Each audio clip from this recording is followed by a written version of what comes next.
Surabaya Mengaji. Yuk, dukung dakwah Surabaya Mengaji. Salurkan harta terbaik Anda untuk operasional dakwah.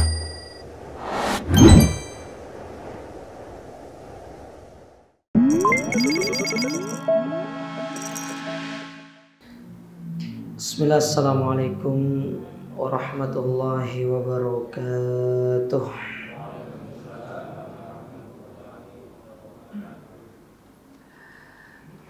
Alhamdulillahi rabbil alamin.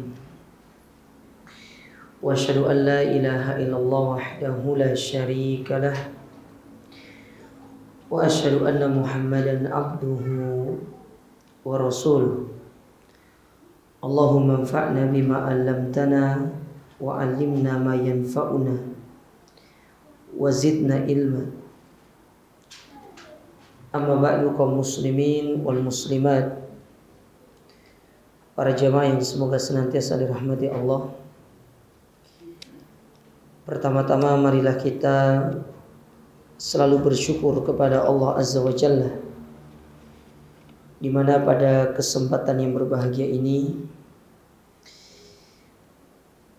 dengan taufik dari Allah Ta'ala, kita kembali dipertemukan dan dikumpulkan oleh Allah Subhanahu wa Ta'ala di dalam salah satu rumah di antara rumah-rumahnya, di dalam salah satu taman di antara taman-taman surga yang ada di dunia.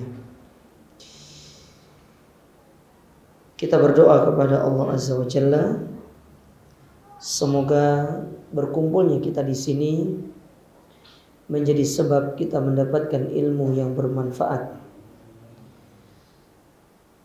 dan kita dimudahkan oleh Allah Ta'ala untuk mengamalkan ilmu yang telah kita pelajari, dan menjadi sebab kita dimasukkan ke dalam surganya, berkumpul bersama dengan Rasulullah Sallallahu Alaihi wa ala alihi wasallam. Para jamaah dirahmati serta dimuliakan oleh Allah, kembali kita akan melanjutkan pembahasan kita dari risalah yang ditulis oleh Syekh Sa'id ibn Ali ibn Wahab al-Qahtani, dari risalah yang beliau tulis yang berjudul Wada'ur Rasul li ummatihi, yaitu pesan-pesan Rasul sallallahu alaihi wasallam kepada umat beliau sebelum beliau meninggal dunia. Tapi sekarang kita masuk ke pembahasan yang kedua. Setelah sebelumnya di pembahasan yang pertama kita telah mengenal tentang nasab beliau secara ringkas dan tugas yang telah diberikan kepada beliau. Jadi beliau bernama Muhammad ibn Abdullah bin Abdul Muttalib dan seterusnya, dan beliau itu adalah keturunan dari Adnan. Adnan itu dari Quraisy, dan Quraisy itu adalah keturunan dari Nabi Ismail ibn Ibrahim alaihi salam. Nah, sekarang kita masuk ke pembahasan berikutnya, yaitu tentang jihaduhu wajtihaduhu wa akhlaquhu. Tentang jihad beliau, kesungguhan beliau, dan juga akhlak beliau. Ini yang akan kita pelajari, dan pembahasannya lumayan panjang ya dari bab yang kedua ini. Ya, mungkin kita ringkas nanti 2 pertemuan kita selesaikan. Ya, taib. Dikatakan di sini, berkata penulis, semoga Allah Ta'ala merahmati beliau, kana sallallahu alaihi wasallam uswatun wa qudwatun, atau uswatan wa qudwatan wa imaman yuqtada bihi. Nabi sallallahu alaihi wasallam, beliau itu seorang uswah, teladan, wa qudwah, panutan, wa imaman, seorang pemimpin yuqtada bihi, yang diikuti. Nah, jadi kita itu nggak perlu mencari panutan untuk diikuti, seorang yang ingin dijadikan sebagai apa istilahnya itu yang dikagumi. Nggak usah cari dari luar kaum muslimin. Nabi tempatnya. Nabi Muhammad itu sosok yang patut dan harus kita kagumi. Karena representasi manusia yang sempurna itu terdapat pada diri Rasul Shallallahu Alaihi Wasallam. Makanya keliru kita sebagai kaum muslimin kemudian mengidolakan orang-orang kafir. Tidak pantas. Secara kedudukan, orang Islam itu lebih baik daripada orang kafir. Dan itu yang Allah tegaskan di dalam Al-Quran. Innal ladzina kafaru min ahlil kitabi wal musyrikin fi nari jahannam khalidina fiha ulaika hum syarrul bariyah. Akhirnya apa kata Allah Ta'ala di ayat tersebut? Sesungguhnya orang-orang yang berbuat syirik dan kufur kepada Allah dari kalangan ahlul kitab, mereka itu kekal di dalam api neraka dan mereka itu seburuk-buruk manusia. Makanya kan lucu, orang Islam tetapi mengagumi makhluk yang atau manusia yang buruk, sementara dia dijadikan sebagai manusia yang mulia oleh Allah Ta'ala dengan keislamannya. Kan lucu. Gimana ceritanya antum berbangga dengan seseorang atau dengan manusia yang dihinakan, sementara antum dimuliakan sama Allah. Kalau kata orang-orang di YouTube itu mikir katanya. Coba antum pikir. Pantas gak? Cobanya gak pantas. Kita dimuliakan sama Allah. Makanya Umar bin Khattab radhiyallahu taala anhu, ketika beliau masuk Islam, beliau diberikan hidayah Islam karena memang itu di antara doa Nabi sallallahu alaihi wasallam. Kata Nabi SAW, Allahumma a'izal Islam bi ahadi umarain. Ya Allah, muliakanlah Islam ini dengan satu dari dua Umar. Yang pertama Umar bin Khattab dan yang kedua Amr bin Hisham. Siapa Amr bin Hisham itu? Abu Jahal. Ternyata Allah Ta'ala lebih memilih Umar bin Khattab radhiyallahu ta'ala. Ada namanya Hisham di sini? Mau ketawa? Siapa Hisham di sini?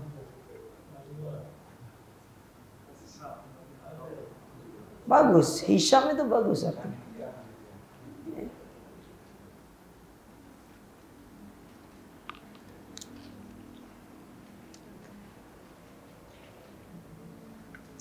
Nah, kata Umar, beliau mengeluarkan satu ungkapan yang menunjukkan beliau tuh bersyukur dengan Islam itu.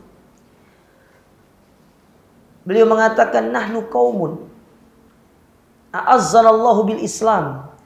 Kami ini satu kaum yang dimuliakan oleh Allah Ta'ala dengan Islam. Yang tadinya bangsa Arab gak dipandang. Sopo sih bangsa Arab ya? Gak dipandang.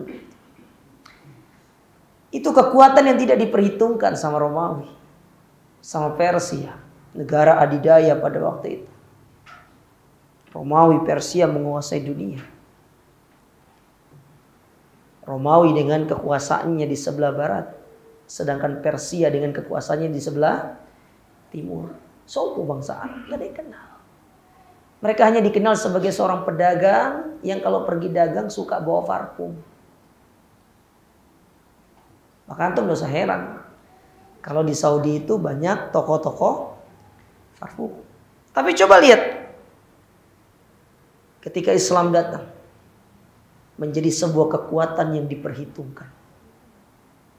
Sampai-sampai ketika perang Qadisiyah, kalau antum baca perang Qadisiyah itu, panglimanya Persia ketika berhadapan dengan pasukannya Sa'ad bin Abi Waqqas, Apa kata dia? Aduh, kita ketemu sama pasukan yang cari mati katanya. Sementara pasukan kita ini takut mati. Ini pasukan Islami cari mati.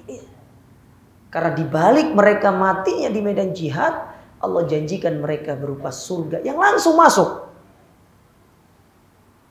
Tidak perlu pakai antri. Masuk. Kecuali kalau punya utang. Kalau punya utang ya harus tetap dibayar. Tapi kalau nggak punya utang langsung masuk surga. Nah coba lihat kebanggaan Umar itu. Luar biasa sekali. Nah kita kok bisa gitu menjadikan selain Rasul Shallallahu Alaihi Wasallam sebagai orang yang kita kagumi, orang yang kita banggakan, orang yang kita eluk-elukan. Pemain bola lah, ya, penyanyi lah, siapa lagi itu? Ya pemain inilah, pemain itu. Saking dia ngefansnya sama pemain bola itu dihafal. Transferannya berapa, dari klub mana ke mana-mana dihafal. Berapa golnya, bahkan cara rambutnya diikuti. Kalau pemain bola yang disegani itu ada selokan di sini, diikut dia selokan itu. Saking ikut. Tapi coba tanya tentang nabinya, gak ngerti, gak paham. Malu jadi seorang pemuda muslim. Jangan Anda mengatakan diri Anda, saya pemuda Islam, tapi Anda tidak kenal Nabi Anda siapa. Malu. Ya. Malu jemaah. Allah berfirman di dalam surat Al-Ahzab pada ayat yang ke-21. Insyaallah antum hafal semua ayat ini. Ayat yang sering dibacakan, apalagi kalau sudah masuk bulan Rabiul Awal. Kata Allah Subhanahu wa taala, laqad kana lakum fi Rasulillahi uswatun hasanah. Lihat, dan sungguh Allah kasih penekanan di sini. Telah ada pada diri Rasul itu suri toladan yang baik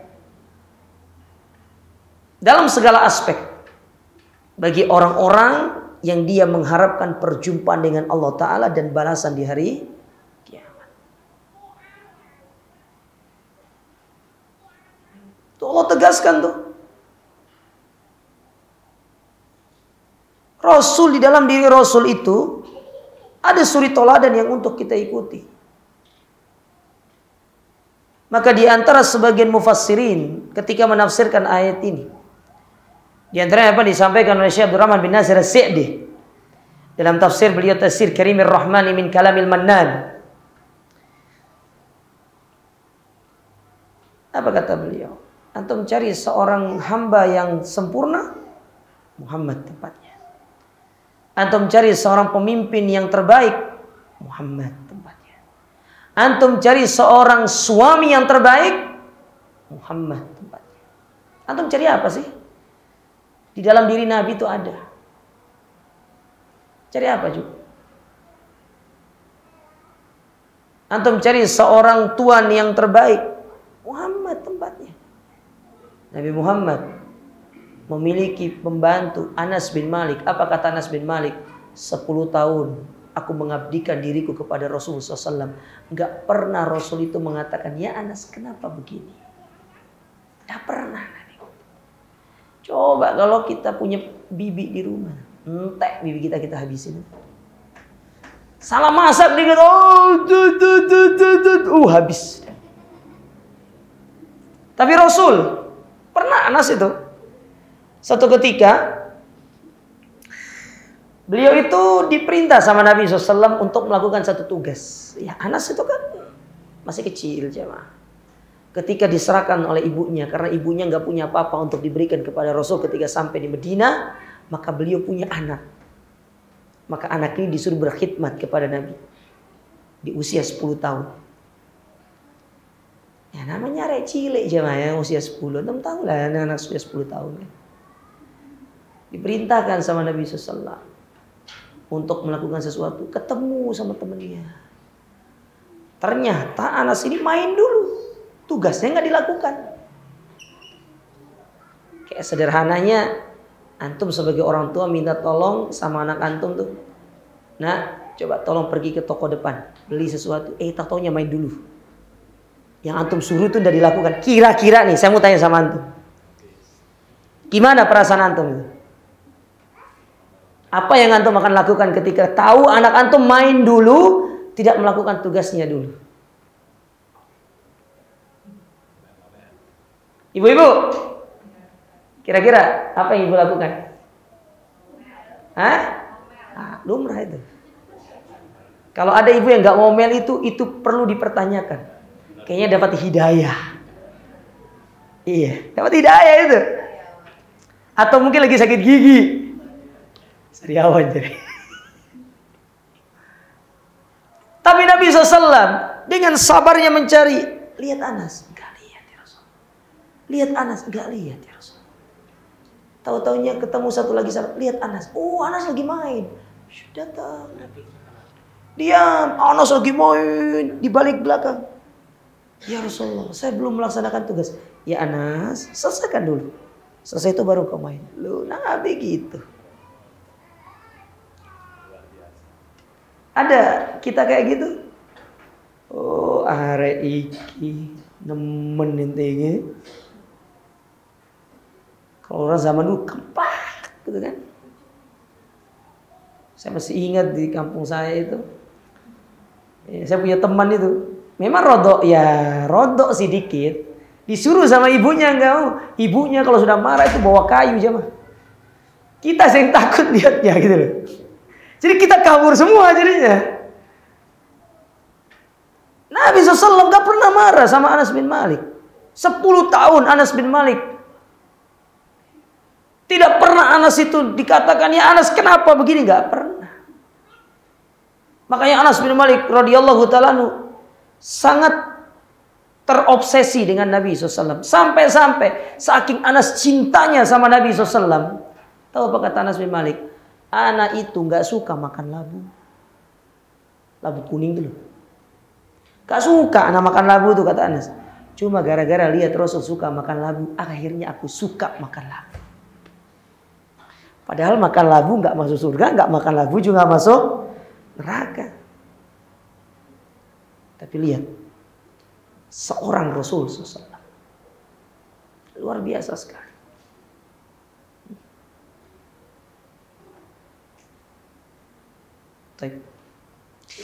Jadi kalau untuk mencari apapun, Rasul tempatnya nggak usah jauh-jauh. Ngapain antum cari jauh-jauh? Karena kita suka cari jauh-jauh. Apalagi orang sekarang, ibu-ibu sekarang lagi gemar belajar yang namanya parenting. Parenting anak gitu kan. Terus yang diundang itu pemateri-pemateri sing nggak jelas gitu loh. Ngapain antum cari parenting teorinya orang-orang barat? Nabi tempat parenting terbaik itu. Di situ tempatnya.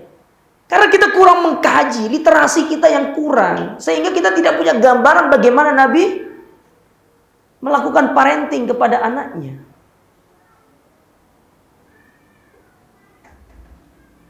Nah ini yang kurang dari kita.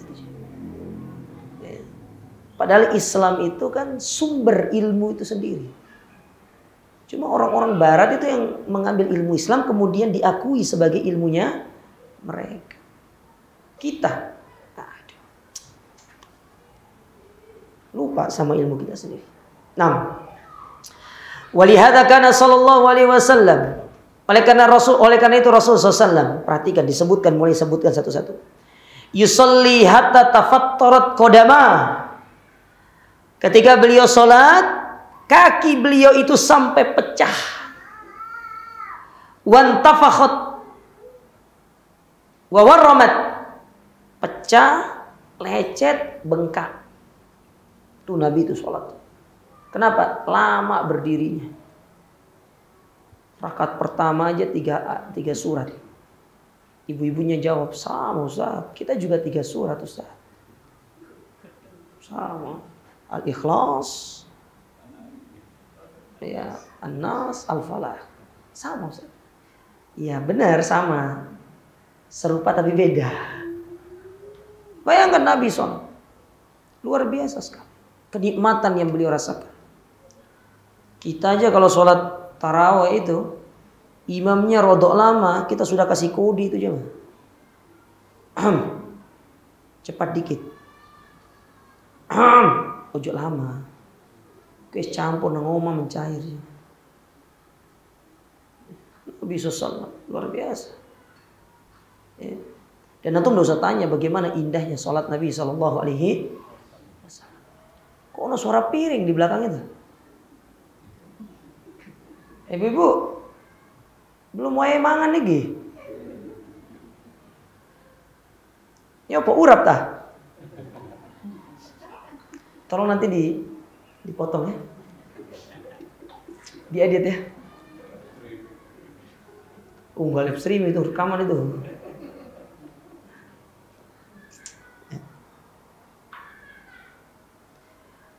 Fakila, maka dikatakan kepada beliau, bertanya Aisyah radhiyallahu taala, "Ya Rasulullah, kenapa engkau melakukan demikian?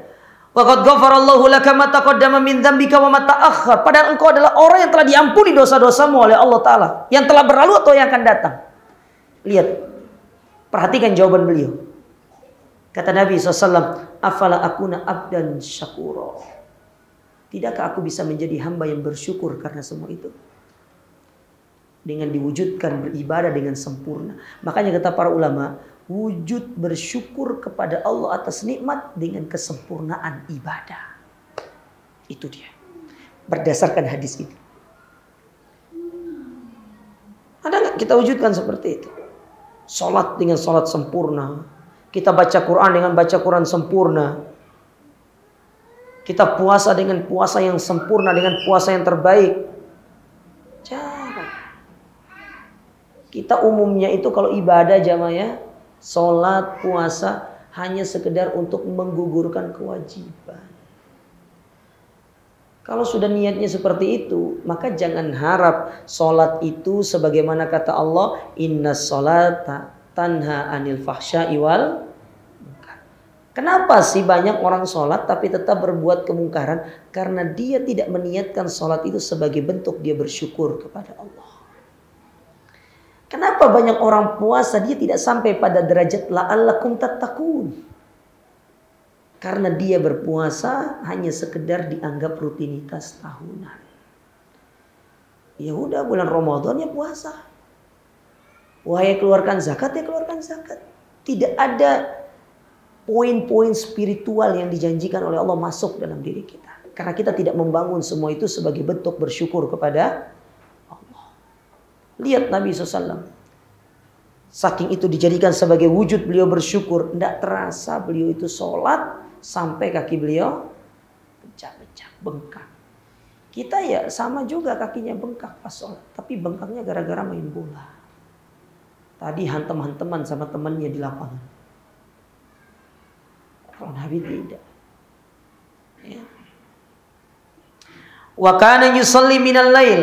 Dan Nabi SAW kalau sholat malam itu 11 raka'ah, 11 rakaat. Wa rubbama shalla 13 raka'ah. Dan kadang juga beliau itu sholat 13 rakaat. Ini kebiasaan Nabi. Tapi kalau mau lebih juga nggak apa-apa. Boleh kok. Kalau misalkan antum mengikuti pendapat Imam Malik itu, Imam Malik beliau mengatakan sholat malam itu bisa sampai 40 rakaat. Ya. Tetapi bukan yang super ngebut, bukan. Tapi antum sholat ya sholat seperti biasanya gitu. Kan diantara keringanan sholat sunnah itu kan, dan ini juga bagian daripada sunnah sholat, tetapi tidak terlalu ditekankan kalau pas sholat sunnah, yaitu seorang tidak terlalu dianjurkan membaca doa iftitah. Karena umumnya kebiasaan Nabi SAW kalau sholat sunnah itu jarang baca doa iftitah.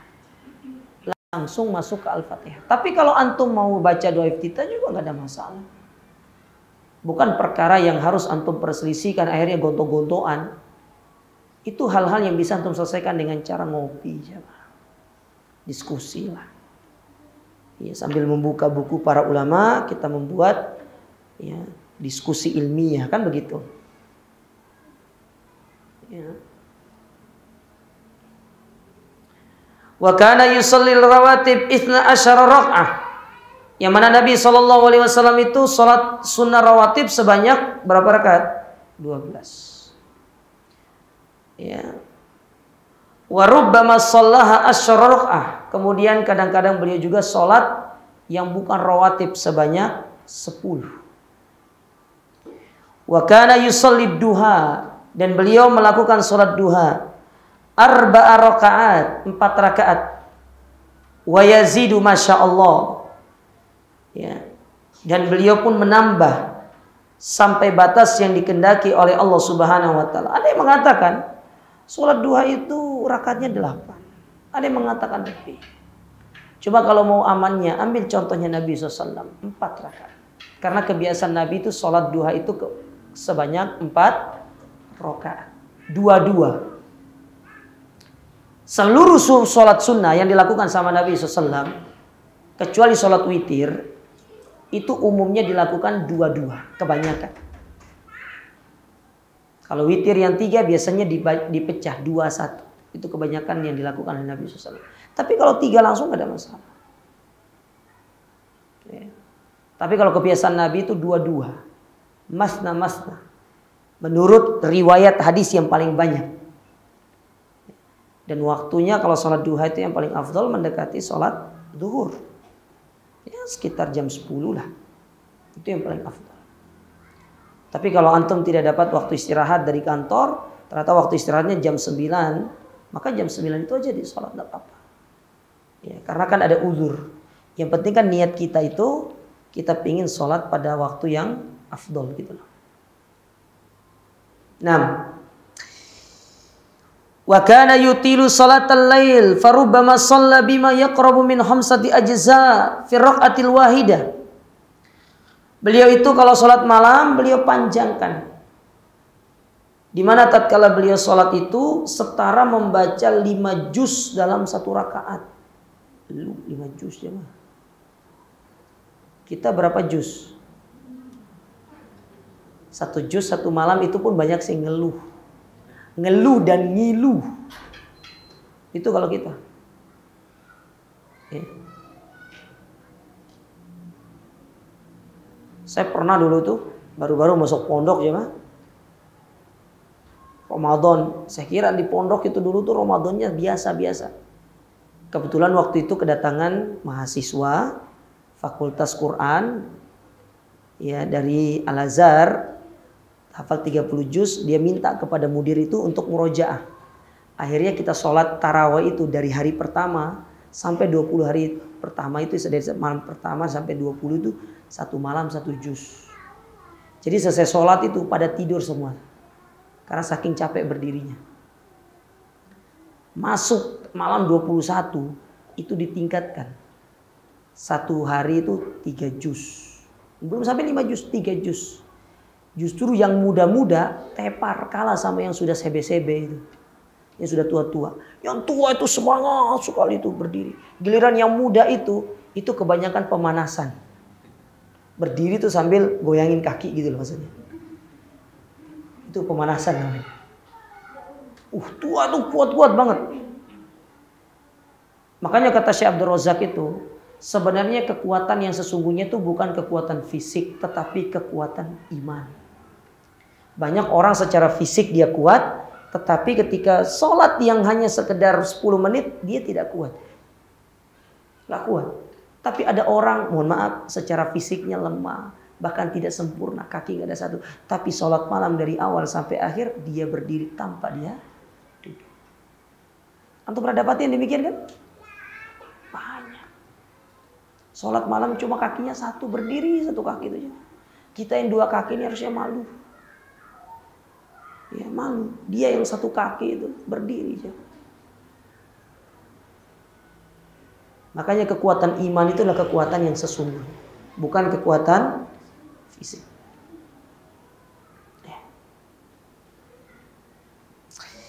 Fakana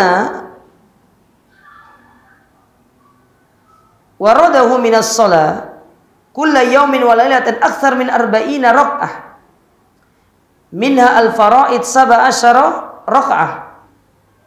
Dan kalau kita totalkan jumlah salat beliau dalam sehari semalam itu bisa sampai 40 rakaat. Dari yang wajib saja itu sebanyak 13 atau 17 rakaat. Berarti kalau 40 kurang 17 sisa 23. Coba 23 itu antum lihat. Rawatib 12. Kemudian ghairul rawatib 10. Berarti sudah berapa itu? Sudah 22, betul kan? Tambah duha 4, 26. Tambah sholat malam 11. Ya, berarti 26 tambah 11 37. Tambah 17. 54 rakaat Nabi itu sholat sehari semalam. Kita sing 2 rakaat aja masih banyak yang capek ya. Ya. Masih jauh kualitas kita dari, nggak usah Nabi lah, orang-orang terdahulu itu. Masih jauh. Kita harus semangat lagi, belajar lagi. Dan benar-benar minta pertolongan kepada Allah agar Allah Ta'ala memberikan kita keimanan seperti keimanannya mereka. Makanya kata seorang penyair itu apa? Kata seorang penyair, tashabbahu bil kirami fa illam takun mithlahum fa inna tashabbuha bil kirami falah. Ikutilah orang-orang soleh, jalannya orang-orang soleh, meskipun engkau tidak bisa seperti mereka, karena dengan mengikuti jejak-jejak mereka, maka itulah yang akan bisa mengantarkan kita kepada kemenangan. Oke lah, kita tidak bisa seperti mereka dengan keimanan mereka yang luar biasa. Kita tidak bisa mengikuti sabarnya Imam Ahmad yang beliau dipenjara, disiksa, yang mempertahankan akidah kaum muslimin dengan mengatakan Al-Quran itu kalamullah. Tidak bisa kita mengikuti kesabaran beliau. Tapi paling tidak kita berupaya untuk berjalan di belakangnya. Kalau tidak bisa sama, paling tidak berjalan di belakangnya. Kenapa? Karena di balik kita mengikuti orang-orang soleh, disitulah keberkahan-keberkahan yang akan kita dapatkan. Kan itu yang kita butuhkan dalam hidup ini, keberkahan jemaah. Seorang itu kalau sudah diberkahi, usianya berkah, waktunya berkah, setiap langkahnya berkah, enak hidupnya jemaah sekalian. Kemanapun dia melangkah, pasti Allah akan mengarahkan dia ke tempat yang baik, bukan ke tempat yang buruk. Itu kalau dia itu sudah diberkahi.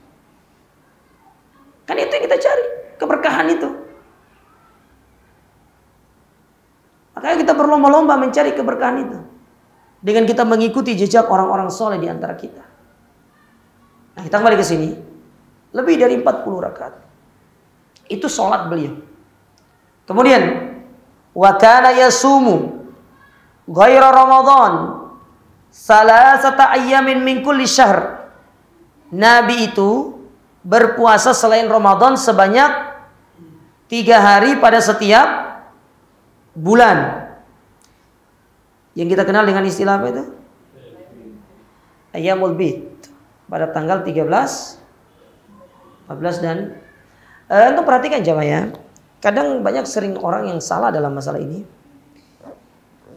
Waktu yang afdol untuk puasa Ayyamul Bid itu adalah 13, 14 dan 15. Tapi kalau di hari-hari tersebut antum tidak bisa puasa, maka antum boleh mengganti atau berpuasa di waktu yang lainnya. Yang penting 3 hari. Contoh misalkan ya, seperti seorang wanita haid, pas di tanggal 13, 14, 15. Ingat ya, ini bulan Hijriah ya, bukan bulan Masehi. Dia tidak bisa puasa di situ, dia karena haid. Sementara dia punya kebiasaan, dia berpuasa pada tanggal tersebut. Atau dia berpuasa 3 hari setiap bulan. Apakah boleh diganti di hari berikutnya? Boleh. Dia ganti setelah dia selesai haid. Ternyata kalau dia ketepaan pas dari Senin, Rebu, Senin, Selasa, Rebu, maka pas Seninnya itu dia boleh memiliki 2 niat. Niat yang pertama niat puasa Senin Kamis, yang kedua niat puasa Ayyamul Bid. Ya. Jadi buy one get two. Antum jangan hanya urusan dunia aja, antum buy one get two get three. Ya, giliran nanti baju buy one get two, senang. Giliran ibadah, tidak mau yang banyak-banyak. Kalau sekali ibadah dapat banyak pahala tuh nggak mau. Padahal diberikan kemudahan sama Allah Ta'ala. Ya, diberikan kemudahan. Contoh misalkan nih, yang antum bisa praktekkan satu puasa bisa dapat 3 pahala ketika bulan Syawal. Di bulan Syawal itu kan ada puasa Syawal, betul? Ada juga puasa Senin, Kamis. Ada puasa Ayyamul Bid. Kalau ketepaan pas hari Senin Ayyamul Bid, kemudian langsung antum lagi puasa Syawal, ya udah satu puasa itu antum niatkan jadi 3 gitu loh.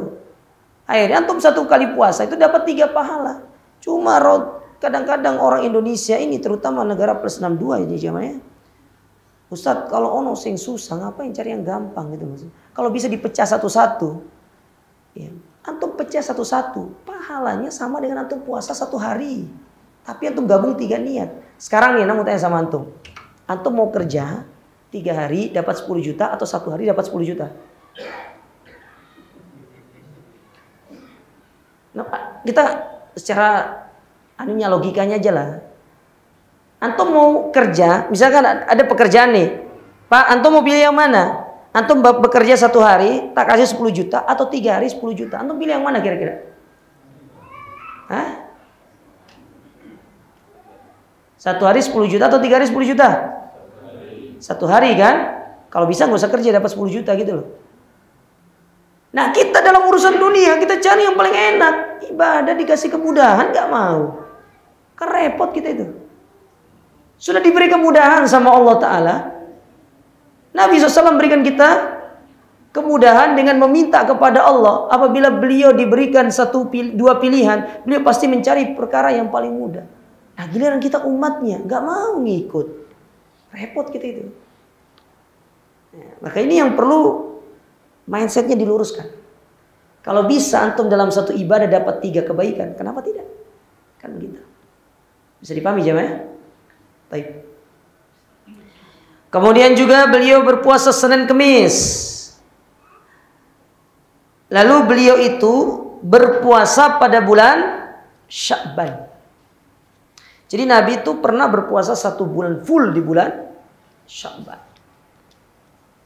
Ya, makanya di sini ada materi fikihnya. Kata para ulama, kalau antum adalah orang yang terbiasa puasa di bulan Sya'ban atau antum adalah orang yang berpuasa di bulan Sya'ban itu secara full, maka antum boleh melakukan puasa wisol namanya. Antum lanjutkan puasa itu. Jadi Sya'ban sama Ramadan itu boleh bersambung. Tapi kalau antum orang yang tidak biasa puasa Sya'ban, maka pas waktu hari Syak ketika tanggal 30 Sya'ban, antum tidak boleh berpuasa karena itu adalah hari-hari yang meragukan. Ya.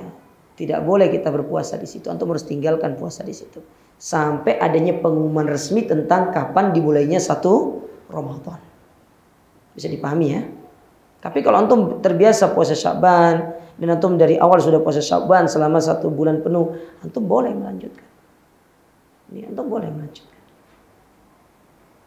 Dan ini pendapat yang disebutkan oleh para ulama dalam masalah ini. Kemudian beliau juga menganjurkan kepada kita untuk berpuasa 6 hari di bulan Syawal. Boleh berurutan, boleh pecah-pecah. Yang penting 6 hari. Tidak harus berurutan, pecah-pecah juga boleh. Dan tidak harus mengganti puasa Ramadan dulu. Tapi ada sebagian para ulama mengatakan dia harus ganti puasa Ramadan dulu, baru puasa Syawal. Wallahu a'lam, pendapat yang lebih kuat tidak harus berpuasa Ramadan dulu, karena puasa Ramadan boleh diganti di bulan-bulan berikutnya. Seperti Aisyah itu mengganti puasa Ramadan itu di bulan Sya'ban. Ya.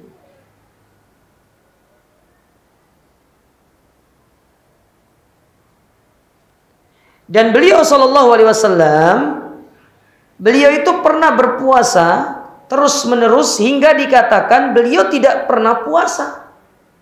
Dan tidak pernah berpuasa terus menerus hingga dikatakan ya beliau tidak berpuasa. Jadi beliau itu kadang puasa kadang tidak gitu. Makanya kata para ulama, kalau antum berpuasa sunnah, contoh Senin Kemis, lalu mulai dalam diri antum menganggap puasa Senin Kemis itu adalah puasa yang wajib untuk antum lakukan, maka antum harus tinggalkan sekali supaya dia tidak antum anggap wajib, karena memang statusnya memang ibadah. Seperti sholat malam. Sholat malam itu setelah 1 bulan antum rutin, antum tinggalkan sehari, setelah itu lanjut lagi, supaya menghilangkan kesan sholat malam itu adalah sholat yang wajib. Kecuali kalau antum bisa menjamin diri antum tetap pada prinsip dia itu adalah ibadah sunnah. Jadi kalau meninggalkannya tidak seperti kita meninggalkan ibadah yang wajib, maka tidak ada masalah. Cuma sebagai bentuk kita berhati-hati, boleh untuk kita meninggalkannya, bahkan dianjurkan untuk meninggalkannya sekali, setelah itu lanjut lagi sehari aja, jangan seminggu. Nanti mulai lagi itu sulit. Tidak usah seminggu, sehari aja. Ya. Oh cepat banget ya. Tanda lapar ini, adzan aja.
Allahumma salli ala Muhammad kama shallaita wa barik ala Muhammad kama barakta. Allahumma rabb hadhihi at-tawassul ati Muhammad wa ba'dahu.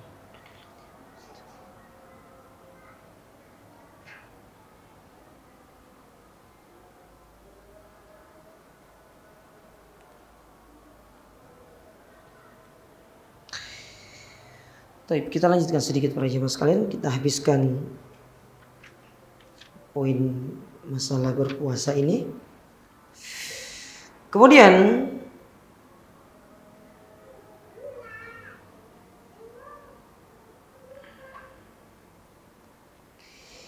katakan di sini, tidaklah beliau menyempurnakan puasa sebulan penuh selain pada bulan Ramadan, kecuali pada bulan Sya'ban. Jadi beliau pernah berpuasa 1 bulan penuh di bulan Sya'ban.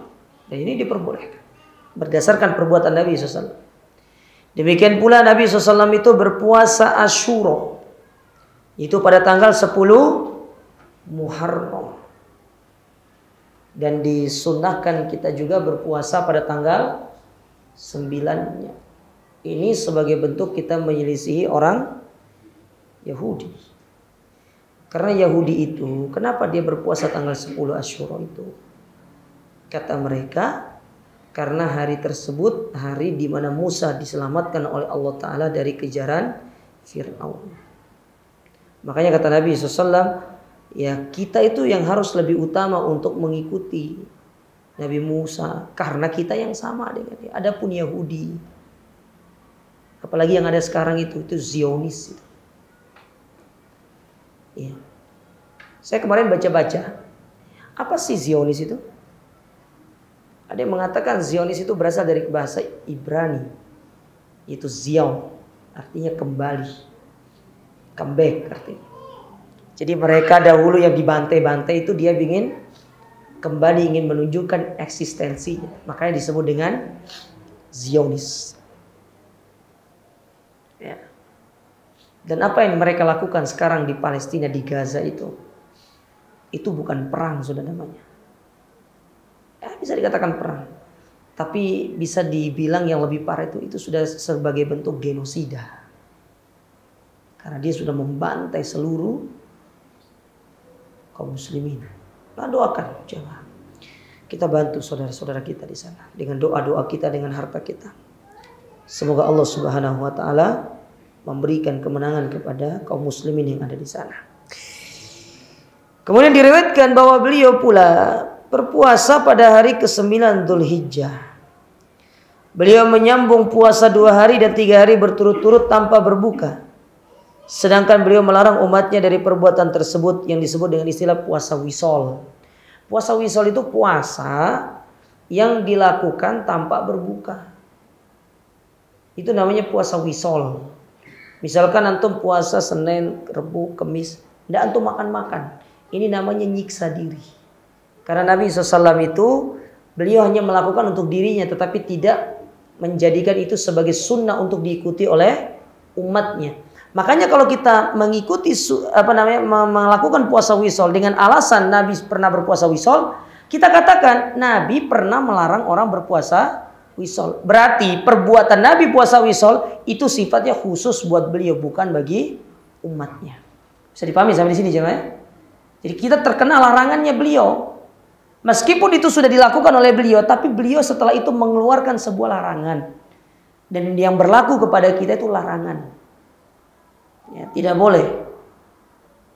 Beliau menjelaskan bahwa dirinya tidak seperti umatnya. Nah, sesungguhnya beliau bermalam di sisi Tuhannya dalam keadaan diberi makan dan diberi minum. Kita semua bos yang beri makan. Ya. Kalau ada ceritanya antum saya nggak usah makan pasti kenyang. Ya. Kalau Nabi kan jelas di antara mujizatnya Nabi SAW itu, atau di antara ayat-ayat kebesaran Nabi itu kenyang diberikan oleh Allah Ta'ala. Kemudian makanan yang sedikit bisa menjadi banyak. Itu diantara karomah yang Allah berikan kepada Nabi SAW. Yang demikian itu karena apa yang beliau dapatkan dari kelezatan ibadah, kelembutan, kelapangan, kebahagiaan dengan bermunajat kepada Allah. Oleh karena itu beliau bersabda, ya Bilal, arihna bis shalah. Dalam ayat yang lain Nabi SAW mengatakan, wa ju'ilat qurratu aini fis shalah. Dan Allah Ta'ala menjadikan penyejuk hatiku itu dalam ibadah sholat. Makanya kalau ada orang dia sholat tapi hatinya tidak tenang, ini perlu dipertanyakan jemaah. Repot, bahaya seperti ini. Ada orang sholat tapi hatinya tidak tenang. Sementara Nabi SAW sudah mengatakan Allah menjadikan ketenangan itu tatkala aku mendekatkan diri kepada Rabbku melalui ibadah sholat. Berarti perlu untuk dikoreksi satu, niatnya. Yang kedua, tata cara sholatnya. Bisa jadi sholat kita tidak sesuai dengan sunnah Rasul Sallallahu Alaihi wasallam. Wallahu a'lam bishawab. Ini yang bisa kita ambil jamaah pada kesempatan ini. Insyaallah kita lanjutkan pada pertemuan berikutnya. Aku qouli hadza subhanakallahumma rabbana bihamdika asyhadu an la ilaha illa anta astaghfiruka wa atubu ilaik. Wassalamualaikum warahmatullahi wabarakatuh.